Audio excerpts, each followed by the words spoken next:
नमस्कार, बहुत स्वागत है आप सभी का खबरों के सफर में। मैं हूं आपके साथ ज्योति यादव।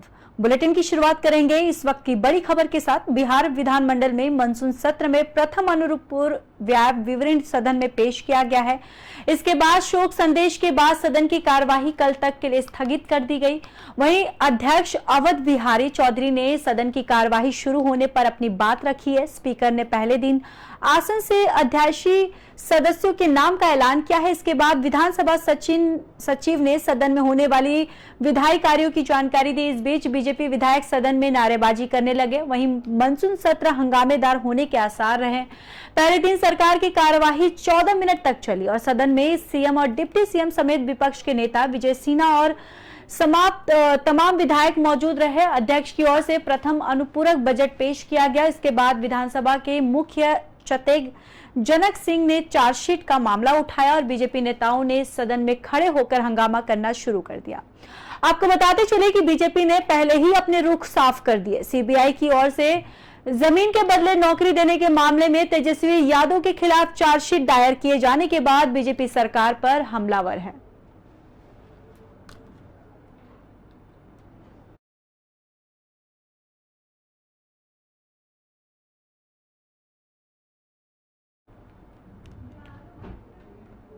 तो वहीं रक्षा मंत्री राजनाथ सिंह ने मलेशिया की अपनी 3 दिवसीय आधिकारिक यात्रा शुरू कर दी है। सोमवार को राजनाथ सिंह ने कुआलालंपुर में मलेशिया के रक्षा मंत्री मोहम्मद हसन से मुलाकात की। इस दौरान दोनों नेताओं ने रक्षा सहयोग पर चर्चा की है और सिंह ने बैठक को लेकर कहा कि मलेशिया के रक्षा मंत्री मोहम्मद हसन के साथ आज एक उत्कृष्ट बैठक हुई है। इस दौरान हम लोगों ने व्यापक द्विपक्षीय रक्षा जुड़ाव के विविध स्तंभों की समीक्षा की है। साथ ही भारत मलेशिया रक्षा सहयोग के चौथे दशक के रोड मैप भी चर्चा की गई और मलेशिया की अपनी 3 दिवसीय आधिकारिक यात्रा रक्षा मंत्री राजनाथ सिंह ने शुरू कर दी है।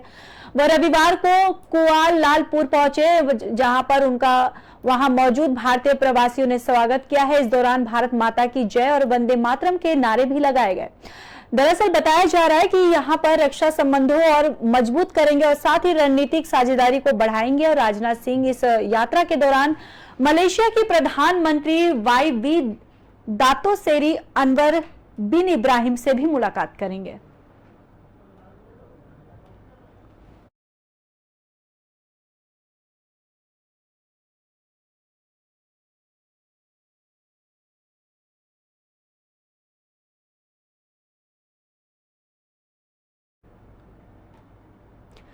विदेश मंत्री एस जयशंकर ने राज्यसभा चुनाव के लिए अपना नामांकन दाखिल कर दिया है। जयशंकर इस बार भी गुजरात से राज्यसभा सांसद के उम्मीदवार हैं। उनका कार्यकाल 18 अगस्त को खत्म होने जा रहा है। हालांकि इसके पहले 24 जुलाई को चुनाव होने हैं। फिलहाल राज्यसभा चुनाव की नामांकन प्रक्रिया चल रही है। तो आपको बताते चले कि विदेश मंत्री एस जयशंकर ने राज्यसभा चुनाव के लिए अपना नामांकन दाखिल कर दिया है।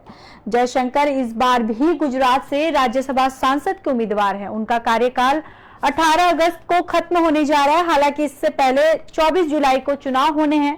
फिलहाल राज्यसभा चुनाव की नामांकन प्रक्रिया चल रही है।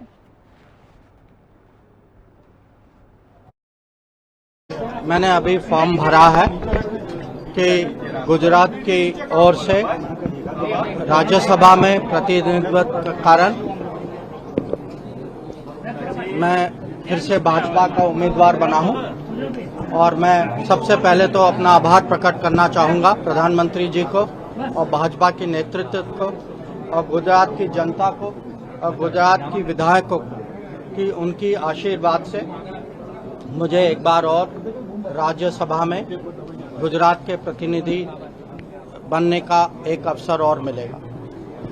4 साल पहले मैं गुजरात की ओर से मैं राज्यसभा में उनके संसद का सदस्य बनके मुझे ये गौरव प्राप्त हुआ। और आपने देखा होगा कि पिछले 4 साल जो परिवर्तन जो देश में मोदी जी के नेतृत्व में हुआ है और खासकर जो विदेश नीति में जो हुआ है उसमें मुझे जुड़ने का अवसर मिला। मुझे आशा है, अपेक्षा है कि आगे भी जो देश में जो प्रगति जो होगी, जो मोदी जी के नेतृत्व में जो प्रगति होगी उसमें कुछ मेरी ओर से कुछ योगदान भी हो वो भी मैं चाहूँगा। और गुजरात के साथ जुड़ने का तो मेरा सौभाग्य है। मैं यह भी कहूँगा कि मैंने पिछले 4 साल में बहुत कुछ सीखा है गुजरात से, और गुजरात को एक किस्म से हम मॉडल स्टेट मानते हैं। बाकी जो योजनाएं जो हुई हैं, जो प्रगति जो हुई है, जो प्रोजेक्ट्स जो हुए हैं, ये खाली भारत में नहीं, अंतर्राष्ट्रीय स्तर में भी इसकी आजकल पहचान है। तो एक बार और मैं आभार प्रकट करना चाहूँगा कि मुझे एक अवसर और मिला है, और मैं जो विधायकों की जो समर्थन जो है और जो उनका जो उत्साह जो है, इसके लिए मैं सचमुच मेरी ओर से मैं अपनी कृतज्ञता। यूपी में भारतीय जनता पार्टी का जनसंपर्क अभियान यूपी के कई जिलों में उम्मीद के मुताबिक प्रदर्शन नहीं कर पाया, जिसकी प्रगति से राष्ट्रीय अध्यक्ष जेपी नड्डा ज्यादा खुश नहीं थे। महासंपर्क अभियान को आगे बढ़ाने के साथ साथ अब बीजेपी ने असफल नेताओं के सामने एक नई जिम्मेदारी रखी है। उन्हें एक बार फिर से बड़ी संख्या में लोगों को जुटाना होगा ताकि डिफॉल्ट जिलों में भी महासंपर्क अभियान को सफल बनाया जा सके। यह अभियान अब 15 जुलाई 2023 तक बढ़ाया जाएगा। जून में पार्टी के जनसंपर्क अभियान के दौरान कई जिलों में बीजेपी सांसदों की कमियां उजागर हुई थी। लाभार्थियों की सार्वजनिक सभा आयोजित करने के लिए 10,000 की भीड़ निर्धारित की गई थी, लेकिन कम से कम 1 दर्जन जिलों में भारतीय जनता पार्टी की भीड़ काफी कम रही, जिससे राष्ट्रीय अध्यक्ष जेपी नड्डा संतुष्ट नहीं थे। इस संबंध में उन्होंने प्रदेश अध्यक्ष और संगठन महासचिव धर्मपाल सिंह से रिपोर्ट ली। इन जिलों में अब सांसदों का टिकट खतरे में पड़ गया है। इस जनसंपर्क अभियान के दौरान बीजेपी ने हर लोकसभा क्षेत्र में एक जनसभा का आयोजन किया था। इस जनसभा का लक्ष्य 10,000 लोगों को जुटाना था। कई जिलों से सूचना मिली कि वहां सांसद भी भीड़ नहीं जुटा सके, और हाल ही में जेपी नड्डा ने प्रदेश अध्यक्ष भूपेंद्र सिंह चौधरी और संगठन महासचिव धर्मपाल सिंह से वर्चुअल बातचीत की है और पूरी रिपोर्ट उनके सामने रखी है।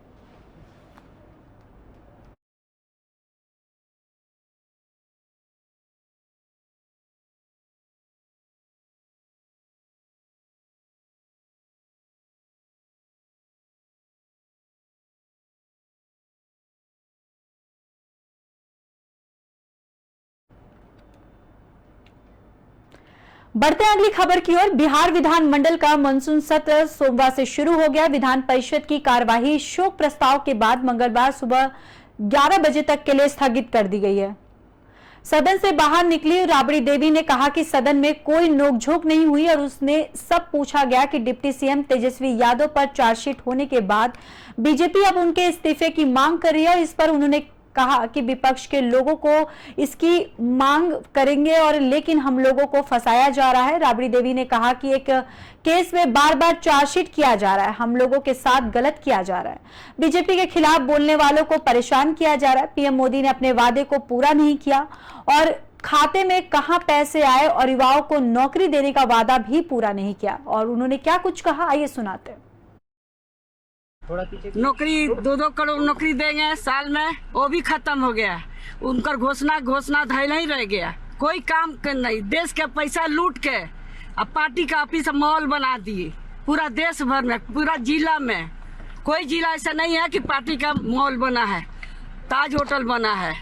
दिल्ली में जाके देखिए, सारा देश का पैसा, गरीब के कमाई का पैसा कहाँ से लाए?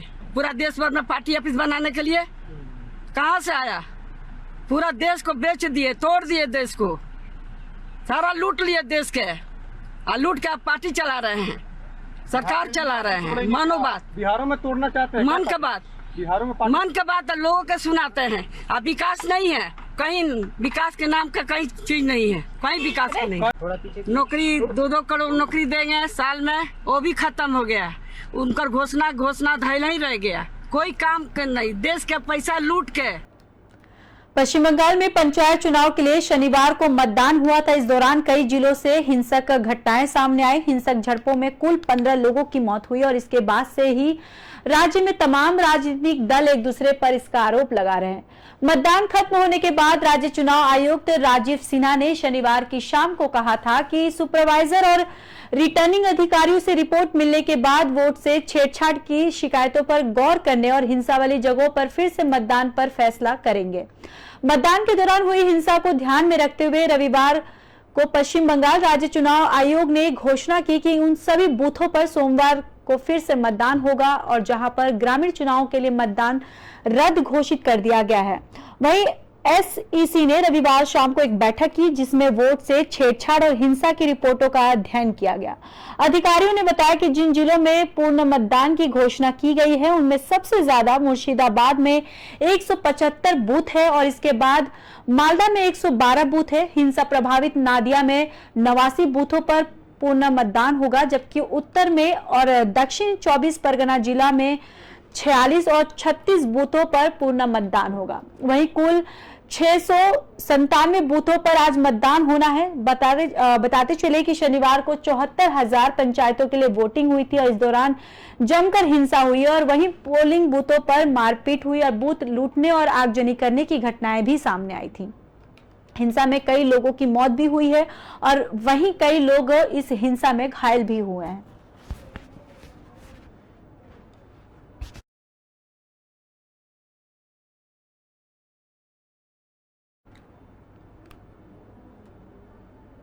हरियाणा में यमुना नदी खतरे के निशान पर ऊपर बह रही है। यमुनानगर में हथनी कुंड बैराज का वाटर लेवल बढ़ने लगा है। यमुना नदी के कैचमेंट एरिया में 2 दिन से लगातार बारिश हो रही है, जिसके चलते रविवार सुबह यमुना नदी के हथनी कुंड बैराज में 9,946 क्यूसेक वाटर लेवल दर्ज किया गया है और 1 लाख क्यूसेक पानी आने पर मिनी फ्लड घोषित कर दिया गया है। वहीं हरियाणा के यमुनानगर जिले में बने हथनी कुंड बैराज में यमुना नदी का पानी हिमाचल और उत्तराखंड के पहाड़ी इलाकों से निकलकर पहुंचता है और हिमाचल और उत्तराखंड में 2 से और लगातार बारिश के चलते यमुना नदी में पानी भी लगातार बढ़ रहा है। रविवार सुबह 10 बजे हथनी कुंड बैराज में 60,000 क्यूसेक पानी था। 11 बजे 71,000 क्यूसेक पानी दर्ज किया गया और यह बढ़कर 12 बजे 84,000 पर जा पहुंचा। इसके बाद 1 बजे हथनी कुंड बैराज में 90,000 क्यूसेक से ऊपर पानी हो गया और 2 बजे यमुना नदी में हथनी कुंड बैराज पर 9,946 क्यूसेक पानी दर्ज किया गया। यमुना नदी में लगातार जल स्तर बढ़ता ही जा रहा है।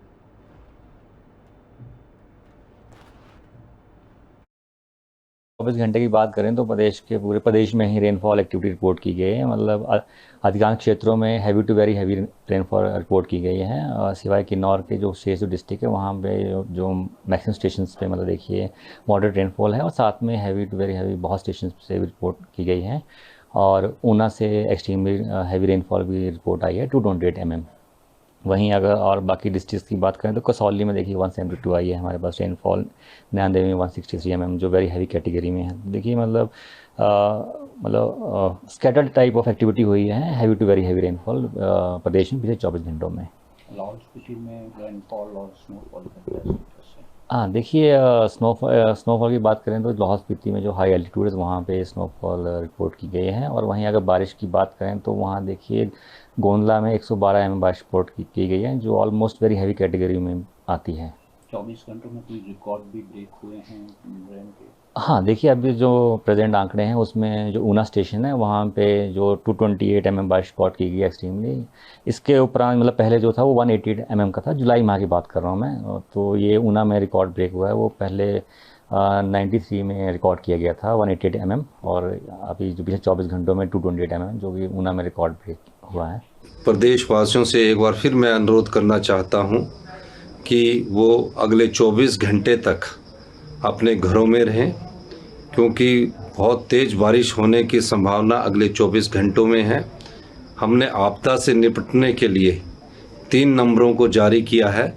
ये नंबर है 1100 नंबर, 1070 नंबर, 1077 नंबर, यानी कि 1100, 1070, 1077 और इन नंबरों पर आप कॉल करके जो भी कोई व्यक्ति आपदा में फंसा उसकी जानकारी आप इन नंबरों के माध्यम से हमारे माध्यम से पहुंचा सकते हैं।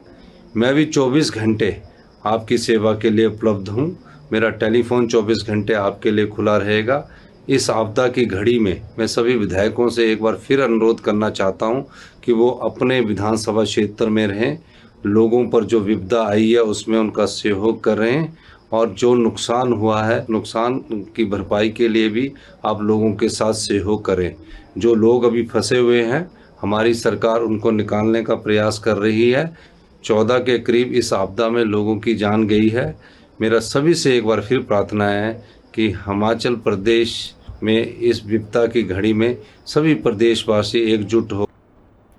इस साल अमरनाथ यात्रा 1 जुलाई से शुरू हुई है जो 31 अगस्त तक चलेगी। इस साल की तीर्थ यात्रा 62 दिनों की होगी जो अब तक की सबसे लंबी होगी। वहीं आपको बताते चले कि 9 जुलाई को मौसम में सुधार होने के बाद 6,491 यात्रियों के जत्थे में पवित्र गुफा में दर्शन किए। गुफा में दर्शन करने वाले यात्रियों में 4,700 पुरुष और 1,456 महिलाएं और 213 बच्चे और 116 साधु और 6 साध्वियां शामिल थी।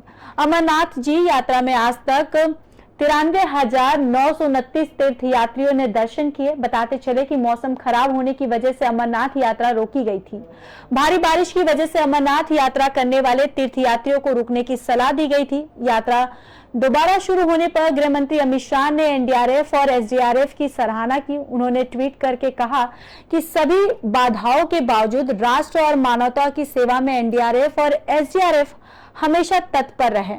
प्रत्येक तीर्थ यात्री को सुरक्षित अमरनाथ यात्रा कराने के लिए हमारे लक्ष्य को पूरा करने में उनकी भूमिका महत्वपूर्ण रही है। अमित शाह ने कहा कि पवित्र तीर्थ स्थल से वापस लौटते समय एक एसडीआरएफ जवान द्वारा एक महिला यात्री को हिमालय के दुर्गम इलाके से 3 किलोमीटर तक अपनी पीठ पर ले जाते हुए एक तस्वीर साझा की जा रही थी। मैं नागरिकों के लिए सुरक्षा का प्रतीक बनने के लिए उनकी सराहना करता हूं।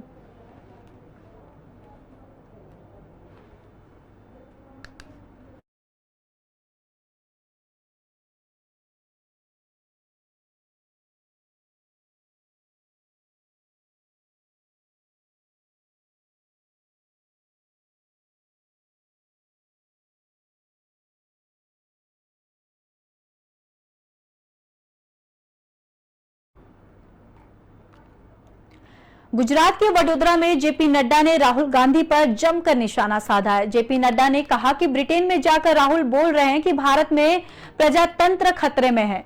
ये बातें वो कह रहे हैं जिसकी दादी ने आपातकाल लगाकर लाखों लोगों को जेल भेज दिया है। और आगे उन्होंने क्या कुछ कहा, आइए सुनाते हैं। ब्रिटेन में जाकर के बोल रहे हैं कि भारत में प्रजातंत्र खतरे में है। बोलो, भारत में प्रजातंत्र खतरे में है क्या? खतरे में है क्या? हाँ, आपकी नेतागिरी खतरे में है। आपकी नेतागिरी खतरे में। और किस देश में बोल रहे हो जिसने 200 साल हमारे ऊपर राज किया? और कौन बोल रहा है जिसकी दादी ने 25 जून 1975 को इमरजेंसी लगा करके 1.5 लाख लोगों को जेल के शिक्षों के पीछे 19 महीने के लिए जेल भेज दिया था? वो प्रजातंत्र की बात कर रहे हो? हमारे 75,000 से ज्यादा लोग मीसा और डीआईआर में बंद हुए। लेकिन आपको ये Modi, you are the boss, you are the reformer in chief, I am your fan, इसके सुनने से आपके पेट में मरोड़ होती है और बौखला जाते हो। क्या शब्द का इस्तेमाल करते हो?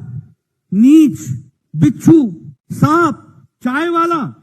अरे जितना तुम ऐसी बातें करोगे, भारत की एक गुजरात के वडोदरा में बीजेपी अध्यक्ष जेपी नड्डा ने विपक्ष पर बड़ा हमला बोला है। जेपी नड्डा ने परिवारवाद पर हमला बोलते हुए कहा कि देश के लिए लड़ रहे पीएम मोदी पर हर किसी की नजर है।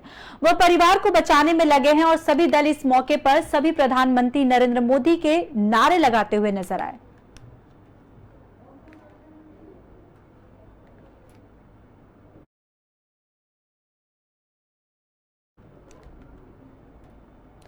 फिलहाल के लिए इस बुलेटिन में बस इतना ही। बाकी देश और दुनिया की खबरों के लिए देखते रहिए पी न्यूज।